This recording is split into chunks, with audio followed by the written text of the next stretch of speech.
مقصد کی جمع ہے. مقاصد شریعہ 4 ہے. مقاصد شریعہ کتنے ہیں؟ بولیے جناب. 4 ہے. سب سے پہلے قرآن آتا ہے. سب سے پہلے کیا آئے گا؟ دوسرا حدیث. دوسرا کیا ہے؟ حدیث. تیسرا اجماع ہے. تیسرا کیا ہے؟ چوتھا ہے قیاس. چوتھا کیا ہے؟ قیاس. یعنی آپ کوئی بھی عمل کر رہے ہیں یا تو وہ ثابت قرآن سے ہوگا یا حدیث سے ہوگا یا اجماع سے ہوگا یا قیاس سے ہوگا. آئیے بات سمجھ میں. آپ کہیں کر رہے ہیں یا نہیں کر رہے ہیں, جو بھی بولیں کہ بھائی یہ ثابت کرو, تو ہم کسی بھی ہمارے عمل کو اگر ہم ثابت کرنا چاہتے ہیں یا تو وہ کتاب یعنی قرآن حدیث اجماع اور قیاس, ان چاروں کو کیا کہتے ہیں؟ مقاصد شریعہ. کیا کہتے ہیں؟ کیا کہتے ہیں؟ مثال کے طور پر ایک عام مثال میں دیتا ہوں کہ مثال کے طور پر جھنڈا لگا ہے. کیا یہ قرآن میں ہے, کیا یہ حدیث میں ہے, کیا یہ اجماع ہے, یہ کیا ہے؟ قیاس ہے. آئی ہے بات سمجھ میں. کچھ بھی عمل نماز پڑھ رہے ہیں, کیا یہ قرآن میں ہے, کیا یہ حدیث میں ہے, اجماع میں ہے یا قیاس میں. صدقہ فطر دے رہے ہیں, کیا قرآن میں ہے, حدیث میں ہے, اجماع میں ہے, قیاس میں. کچھ عمل جیسے کہ نماز, یہ قرآن میں آپ کو ملے گا, حدیث سے ہی ملے گا, اجماع میں ملے گا اور قیاس. اب صدقہ فطر ہے, کیا صدقہ فطر کا تذکرہ قرآن میں ہے؟ نہیں. صدقہ فطر قرآن میں نہیں. یہ کہاں سے ملے گا؟ حدیث سے ملے گا. آئیے بات سمجھ میں. تو ہر چیز کو آپ قرآن سے ثابت نہیں کر سکتے. بات کلیئر ہو گئی. تو کچھ بھی عقیدہ ہو یا کچھ بھی عمل ہو, سامنے والے سے کہنا ہوگا کہ بھائی کہاں سے سب سے پہلے ثابت کرنا ہے تم کو؟ قرآن سے. اگر قرآن میں نہیں ملے گا تو کہاں سے ثابت کرنا ہوگا؟ حدیث. اگر حدیث سے بھی نہیں ملا تو کہاں سے؟ اور اس کے بعد کہیں نہیں ملا تو پھر؟ اچھا ٹھیک ہے. قرآن تو آپ کو سمجھ میں آئے گا. قرآن اللہ کا کلام ہے. قرآن کس کا کلام ہے؟ کسی بشر کا کلام ہے, کسی جن کا کلام ہے. قرآن کس کا کلام ہے؟ حدیث کس کا کلام ہے؟ رسول اللہ کا. حدیث کس کا کلام ہے؟ جو کچھ نبی کریم صلی اللہ علیہ وسلم نے فرمایا یا عمل کیا یا کچھ عمل تقریر ہوا تو یہ حدیث بن جائے گا. ٹھیک ہے. یہ کیا بن جائے گا؟ حدیث بن جائے گا. آسان الفاظ میں سمجھے تو یہ کہ حدیث قول رسول اللہ, یعنی رسول اللہ نے جو کہا وہ کیا ہے ہمارے لیے؟ حدیث. آپ کا قول بھی حدیث ہے, آپ کا عمل بھی حدیث ہے, اور کچھ امور جو تقریری ہوتے ہیں وہ بھی حدیث ہے. یعنی مثال کے طور پر حدیث تقریری کسے کہتے ہیں؟ حدیث تقریری ان امور کو کہتے ہیں جو نبی کریم صلی اللہ علیہ وسلم کے سامنے کیے گئے پر آپ نے کبھی منع نہیں فرمایا. جیسا کہ جب نبی کریم صلی اللہ علیہ وسلم مکہ سے مدینہ ہجرت لے کر تشریف لائے مدینہ منورہ میں, وہاں پر مدینہ منورہ میں چند لڑکیوں نے جو ہے نا دف بجا کر ویلکم کیا تھا, خوشامدید کیا تھا. تو کیا نبی کریم صلی اللہ علیہ وسلم نے فرمایا کہ ایسا مت کرو؟ ان کو روکا نہیں روکا. تو یہ سنت تقریری ہوئی. کیا ہوئی یہ سنت تقریری؟ اس کی دلیل سمجھ میں آ گئی. ٹھیک ہے. تو اس طرح سے سنت تقریری. تو قرآن بھی سمجھ میں آ گیا, حدیث بھی سمجھ میں آ گیا. تیسرا ہے اجماع. اجماع سے مراد کیا؟ اجماع سے مراد اجماع صحابہ. اجماع سے مراد کیا ہے؟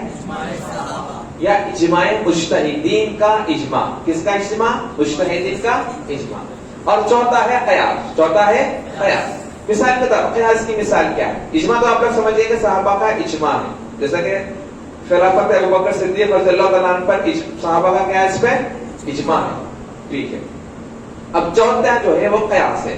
قیاس کیا ہے؟ قیاس جو چیز ہم کو قرآن سے نہیں ملتی, حدیث میں بھی نہیں ملتی, نہ نبی کے زمانے نہ صحابہ کے زمانے میں, جو آج کے زمانے میں پائی جا رہی. تو اب ہم کیا کریں گے؟ جو قرآن سے ہے اس کے قرآن کی اسی آیت کے بیس پر ہم قیاس کرتے ہوئے اس کو بھی حلال یا حرام کہیں گے. مثال کے طور پر آج کئی سارے کاکٹیلس آپ کو مل جائیں گے مارکیٹ میں, کئی سارے قسم کے شراب وغیرہ مل جائیں گے. قرآن حدیث میں تذکرہ آتا ہے انگور کے شراب کا یا کھجور کے شراب کا, اور آج کل تو کئی سارے فروٹس کے شراب وغیرہ مارکیٹ میں مل رہے ہیں. تو فروٹ کے شراب کا تذکرہ تو حدیث میں نہیں ہے. تو اصل علت کیا ہے؟ نشہ ہے. کوئی بھی ڈرنک لکوڈ جس کے ذریعے آپ کو نشہ آتا ہے وہ تمام کے تمام حرام. اگرچہ اس کا تذکرہ قرآن حدیث میں نہیں ہے, قرآن حدیث میں نہیں ہے, پر آپ حرام کس بنا پر کہہ رہے ہیں؟ ہم حرام اس بنا پر کہہ رہے ہیں کہ ہم اس کو انگور کی شراب پہ قیاس کریں. فروٹس دیگر فروٹس کے شراب کو انگور کی شراب پہ قیاس کر کے. وجہ کیا ہے؟ ریزن کیا ہے؟ نشہ. جس کسی چیز میں نشہ پایا جائے گا وہ کیا ہو جائے گا اسلام میں حرام ہو جائے گا، چاہے نئی نئی کئی ساری شکلیں صورتیں. اب آئی بات سمجھ میں آپ کو؟ تو آ جائے مقاصد شریعہ کتنے ہیں؟ 4. پہلا کیا ہے؟ دوسرا، تیسرا، چوتھا. اب آ جائے جو بھی عمل ہم کرتے ہیں تو وہ 2 قسم کا ہے، امر یا نہیں.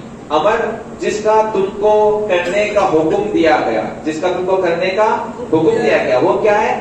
امر. کیا ہے یہ؟ اور جس عمل سے تم کو روک دیا گیا اس کو نہیں کہتے، اسے کیا کہتے ہیں؟ یا پہلا کیا ہے؟ امر. دوسرا کیا ہے؟ نہیں. امر یعنی جس کو تم کو کرنے کا حکم دیا گیا، اور نہیں جسے تم کو کرنے کا حکم نہیں دیا گیا، روک دیا گیا. اس کی مثال کیا ہے؟ شراب، زنا، چوری، ڈاکہ، والدین کی نافرمانی، سود. یہ سب کس کے درجے میں آتے ہیں؟ نہیں کے درجے میں آئیں گے. کون کس لیول میں جائے گا وہ ہم آگے جا کے سمجھیں گے، پر ان سب چیزوں سے اسلام نے منع کر دیا. تو یہ سب کس کے درجے میں آئیں گے؟ نہیں میں آئیں گے. ٹھیک ہے. امر، امر یہ سنگولر ہے، اس کی جمع بنے گی اوامر. کیا بنے گی؟ اوامر. امر کیا ہے؟ سنگولر. اس کی جمع کیا ہے؟ اوامر. نہیں یہ سنگولر ہے، اس کی جمع نواہی بنے گی. کیا بنے گی؟ نواہی. امر، اوامر، نہیں، نواہی. یہ ذہن نشین کر لیں. اب امر کے درجات ہیں. امر کے کیا ہے؟ درجات. امر کے 5 درجات ہیں، نہیں کے بھی 5 درجات ہیں. امر کے کتنے درجات ہیں؟ اور نہیں کے بھی. ہم سب سے پہلے امر کو سمجھائیں گے. یہ 20 مرتبہ مرکز پہ جو ہے نا، آفس میں جو ہمارا ہفتہ واری اجتماع ہوتا ہے، 20 مرتبہ آپ کو پڑھا کے رٹا کے استحضار کرا دے گا. ذہن میں بٹھا دیا گیا ہے، آپ پھر سے اس پہ یاد رکھ لیں. اس کو کیسا امپلیمنٹ کرنا ہے؟ میرے بعد استاد محترم اس کو کس طرح سے استعمال کرنا ہے، کس طرح سے دفاع کے لیے، مباحثے کے لیے کس طرح سے استعمال کرنا ہے، وہ آپ کے ذہن میں بیان فرمائیں گے. میں آپ کو صرف اصطلاحات کو ذہن میں بٹھانے میں لگا رہا ہوں. امر کے 5 درجات. سب سے پہلے فرض آئے گا. سب سے پہلے کیا ہے؟ دوسرا واجب. دوسرا کیا ہے؟ تیسرا ہے سنت مؤکدہ. تیسرا کیا ہے؟ چوتھا ہے سنت غیر مؤکدہ. چوتھا کیا ہے؟ اور 5واں ہے مستحب. 5واں کیا ہے؟ اب آئے سب سے پہلے سب جنے مل کر بولیے، تاکہ دیکھیے آپ لوگ کے پاس اتنا ٹائم ماشاءاللہ ہے کیا، گھر میں جا کے کتابیں بیٹھ کے سب کتاب کھول دیں گے، ختم. انا للہ روز چلے جاتے اللہ سے ملاقات کرنے کے لیے، ختم. مراقبے میں پہنچ جاتے ہیں. ایسا مراقبہ کرتے کہ صوفیہ نے کبھی نہیں کیا. بس تو